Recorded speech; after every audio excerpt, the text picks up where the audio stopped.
నా మీద అలిగిపోయిండు ఏ రాజమన్న పోయి బాబు తెచ్చుకుంటే చిన్న పరమాత్ముడు శివజంగమయ్య కజ బలవసు కైమంతరిచిండు మీద ఎప్పుడు కొట్టిండు కలు కలువమంటే కళ్యాపరుక్షాల కాడ కారణాల పుట్ట కలిగినాడు కలియ మూడు తవ్వలు ఎప్పుడు కలిగిన మూడు తవ్వల దేవరాజు మల్లన్న మరి కాడు వాడి కూర్చున్నాడు అమ్మయ్యనే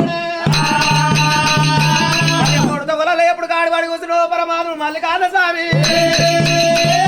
మరి ఆ లింగాల సెల్ల ఎప్పుడు మోకానికి పెట్టిండు కలకల మల్లన్న నమ్మ రామరా